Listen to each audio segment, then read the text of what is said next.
or homestead.org. The Apple and Pork Festival is Saturday, September 24th and Sunday, September 25th. Get news anytime at DeWittDailyNews.com. This is staff meteorologist Jennifer Wojcicki with your regional radio forecast. Mainly clear skies and quiet this afternoon with daytime highs approaching 82. Winds out of the north around 5 miles per hour. Mainly clear skies and quiet again. Tonight, lows dip down to about 61. Sunshine mixed with clouds at times. Tomorrow, highs level off around 84. Hear weather twice an hour or online anytime at DeWittDailyNews.com. Currently, it's 71. You want to feel important. You want to be part of something bigger, something that matters and can help change things. You want to feel like you belong. We know. We felt that way too. And that's why we did something about it. We aren't just Army National Guard soldiers. We are normal people just like you. But our part-time service in the Army National Guard means we get to be more. When our communities are in need, we get the chance to stand up and do something about it. We get to serve in our own region and help the people we call neighbors. From the lake shores of Ohio, Michigan, Wisconsin, and Minnesota, the fertile fields of Indiana, Illinois, and Iowa, to the wide open plains of North and South Dakota. We are here for our hometowns.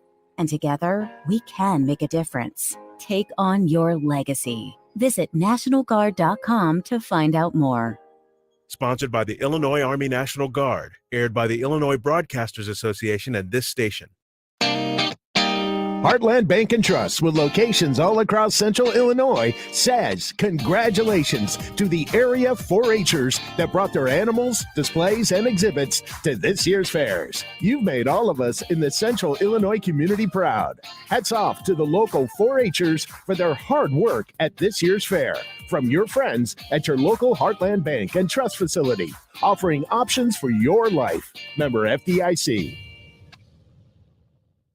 Are you ready to earn up to an additional $6.50 per hour based on your years of experience? Liberty Village of Clinton is seeking CNAs to join our team. Enjoy flexible scheduling, college tuition assistance, and a full benefits package while working with a team dedicated to delivering high-quality, personalized care in a state-of-the-art facility. Apply in person or online today at www.libertyvillageofclinton.com. Liberty Village of Clinton is a not-for-profit provider and equal opportunity employer.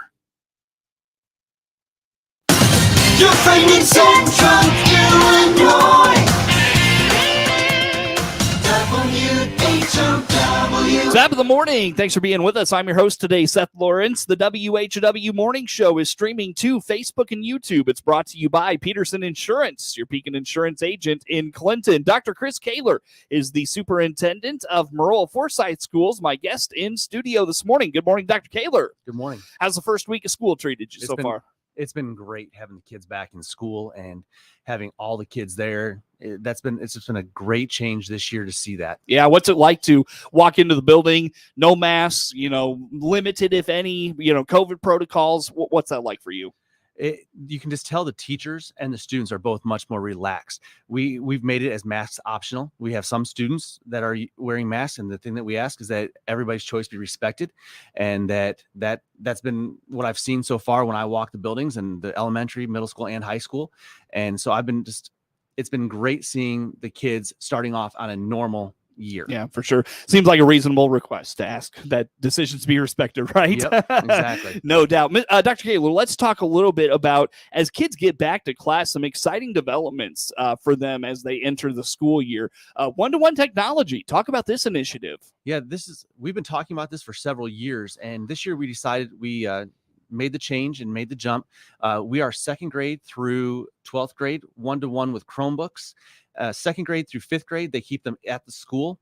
And then our kindergarten and first grade students will be one-to-one with iPads as soon as they get delivered, and they'll be put out to classes here in the next couple weeks. So why iPads for the lower levels and then Chromebooks for everybody else? The research we've done, the ease of use. and the size of the Chromebooks, size of the students' hands, it's much more easier for them to manipulate the touchscreen piece of it than using a Chromebook. Okay, gotcha. I had a Chromebook for a while, and so, but it was kind of a smaller one, so I'm guessing it's probably a little more high tech than that. You mentioned touchscreen and all those things. Talk about what that's going to do for versatility of learning, curriculum, even like saving expenses on like paper, books, those sorts of things. Talk about those things. The great thing is the students' textbooks can then be on the computer, and they can have them with them instead of carrying things back and forth.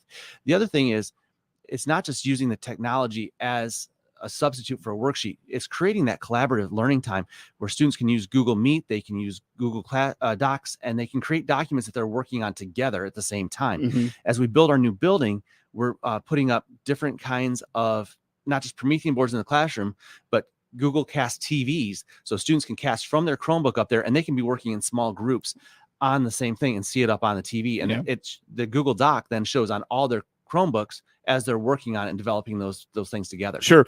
Not that it's been, noticeable or harmful, but have you noticed that not having this one-to-one initiative has maybe held back the learning environment, especially as, it becomes more reliant on technology and those sorts of things? I think where we saw the biggest difference was when we had to go remote with COVID, our students hadn't been one-to-one. So we had to do a lot of how to use these things and how to use the Google Meets and things like that other schools had been, using that previously. So we wanted to make that jump and get there.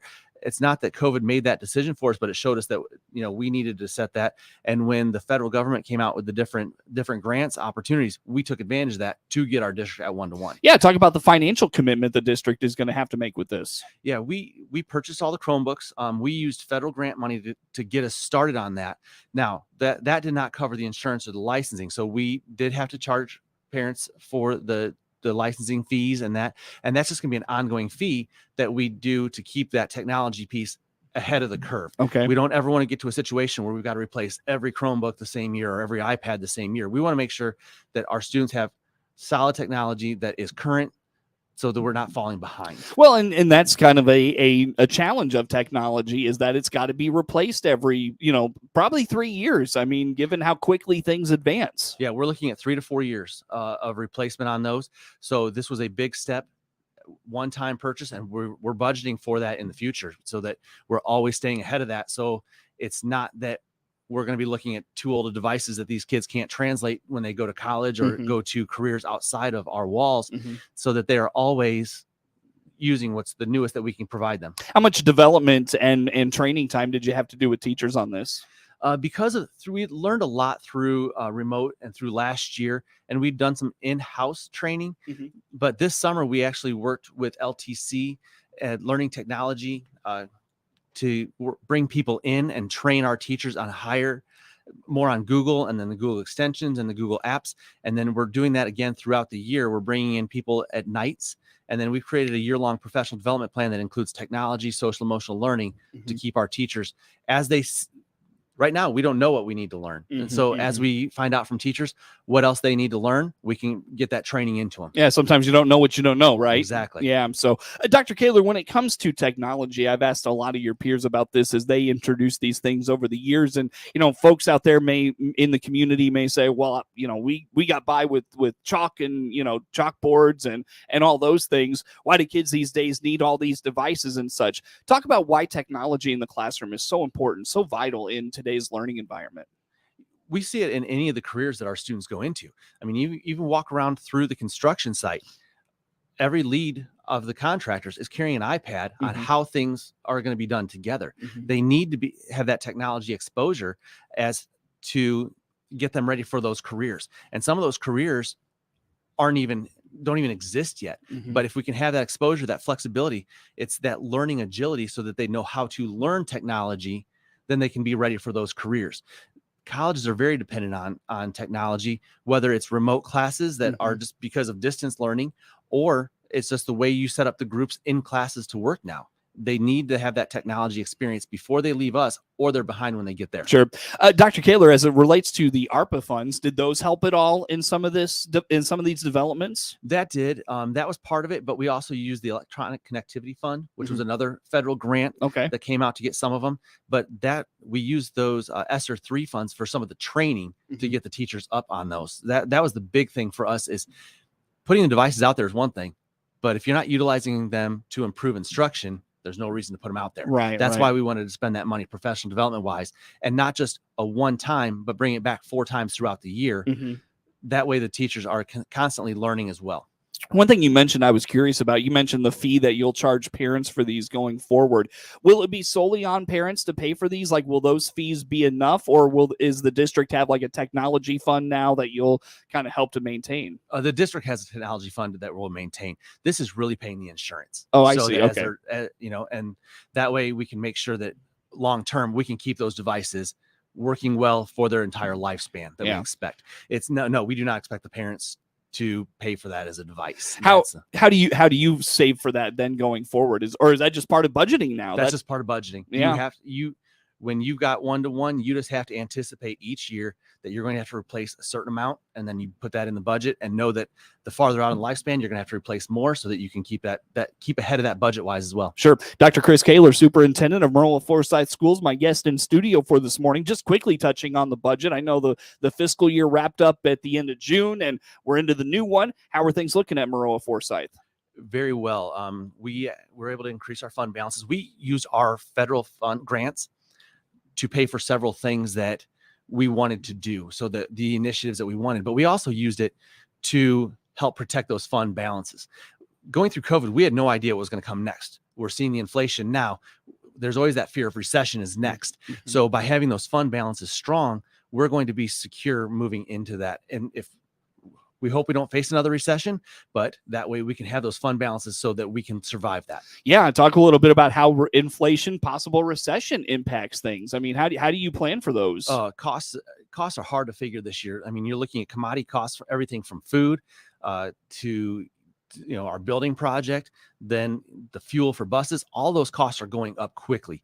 And so what we've had to do, we've had to really guess based on inflation how we're going to budget for those things, and then looking at our revenue is going to cover that, and we're in good shape. We're doing very well. I don't have a concern that unless inflation were to spike even higher, I think we'll be okay. I think another thing is we just did a 4-year contract with our union, and I think that was a great process. It was a very collaborative process and positive, and we came out to where both sides feel that we've got a good, fair contract that for 4 years we can plan for. And I think that's the biggest piece of it, is being able to plan for it. But then, you never know what's going to happen. I mean, I lived through the situation where school district budgets were cut. I think it was about 2008, and it was said it was going to be for a year or two, and it was much longer. So we're hoping that we can plan for the unforeseen. How much of your district budget is funded through state dollars versus local dollars? Our district budget's right around 14 million, and I believe we get our EBF money is. EBF money is balance funding. Okay. Balance funding from the state is about 1.6 million, I believe. And my numbers might be a little off, but pretty close to that. Okay. Then there's mandated categoricals that are all based on reimbursements of current costs. So we're not so very like dependent on the state. Yeah. So like 80-90% roughly local dollars. Yeah. Between local, and then we do get some federal grants with title, and we get a federal pre-K grant. So we do that, but most of we're very locally funded. Well, and that's a good thing. I mean, that's, those dollars are reliable. You're going to get those. Where you talked about the 2008 situation, for many years, you had no idea what you were going to get from Illinois. Well, yeah, you didn't know what the payments were going to be prorated to, because that's when they used to use the foundation level, to where they said, here's how much that they're going to give per student. And then they prorated each year. And then you weren't always guaranteed you were going to get your payments. Right. So the local dollars are always more secure. Yep, absolutely. Dr. Kahler, as it relates to budget, what has been that you're finding to be the most, as it relates to inflation, the most hard to predict, I guess, aspect of that? Right now, the hard to predict is the commodities and things that you have to buy ongoing throughout the year. I mean, if we're buying everything up front, the cost, but when you don't, food prices, fuel prices, we don't have the access to store that. We have to buy and you can't buy, and you can't buy food and store it because it goes bad. Exactly. So we don't know what those prices are going to do Right, throughout the right. year. So that's just something that we have to watch and constantly be on top of. But then the other thing is like the fuel. We don't know what that price is going to do now. It has come back down a little bit, but it hasn't come back down to pre-COVID levels. Right, exactly. And you got to get kids where they got to go. Exactly. So, yeah, that's a cost on its own. Dr. Kahler, let's take a time out here, my friend. Come back with some more. Dr. Kris Kahler is the superintendent of Maroa-Forsyth Schools in studio with us. More to come on the WHOW Morning Show.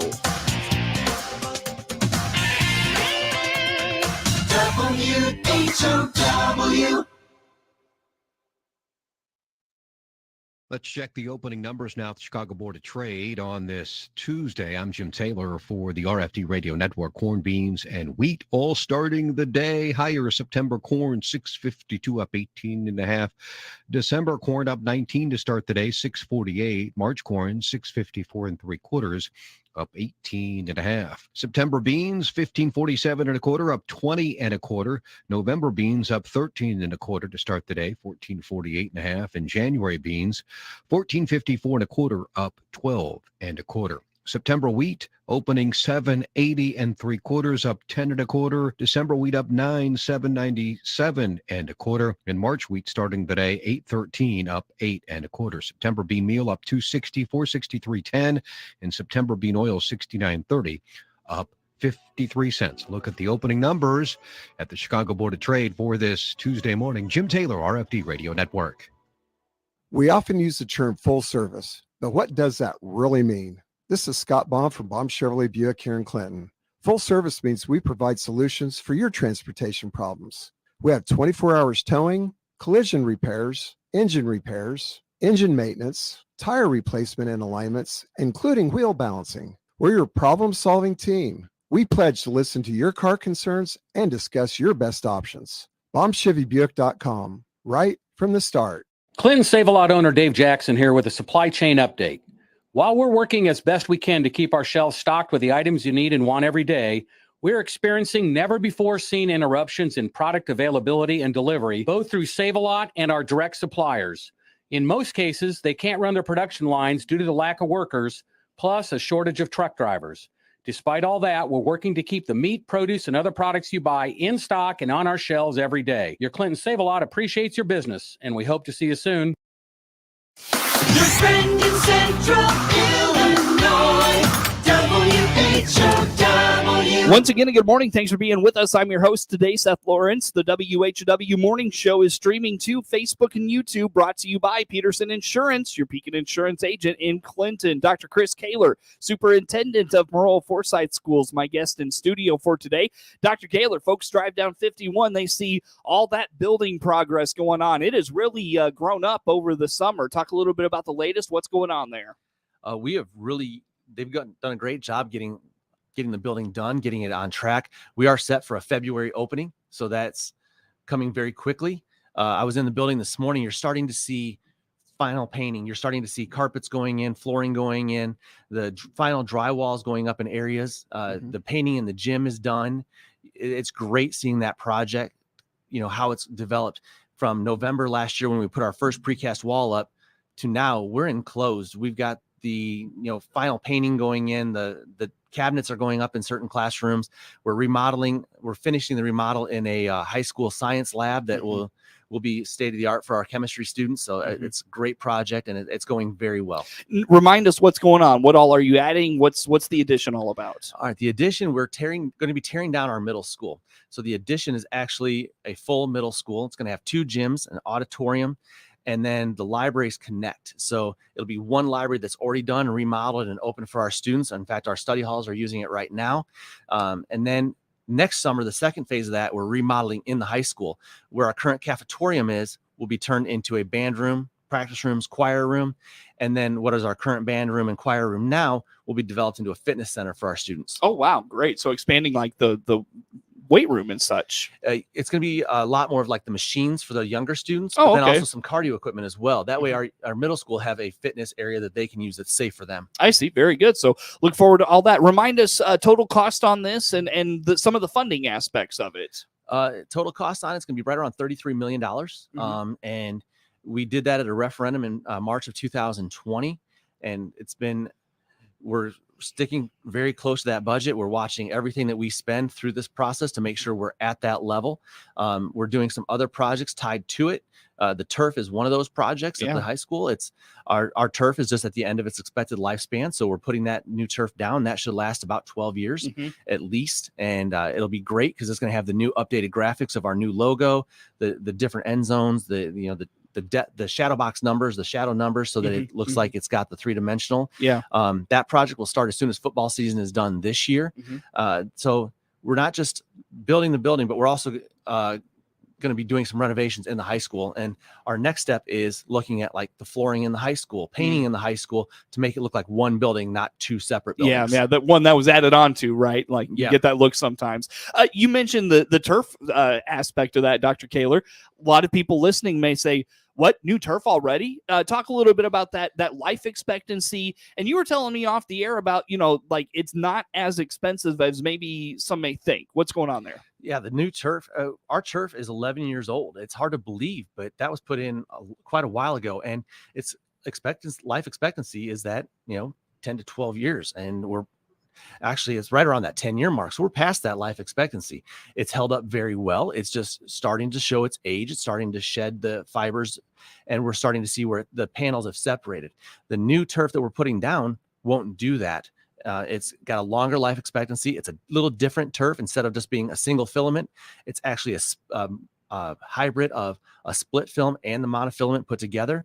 And the way it's woven together, the longevity is better. And then we're also putting the concussion pad, the shock pad underneath it, which will help for those impact injuries and help prevent those impact injuries. Sure. And when you talk about putting in the turf, you were telling me that there's like most of the cost is kind of that groundwork, no pun intended, but there's a lot underneath that you have to prepare for turf, and just ripping it off and putting new on, not as expensive. Talk about that. Yeah, it's not as expensive because you don't have to do the drainage work underneath it, all the different groundwork of the rock to the sand, to the different materials they use underneath that turf to make it last so long. So because that's already done, they've got to do some very minor re-leveling and then just put the new turf back down.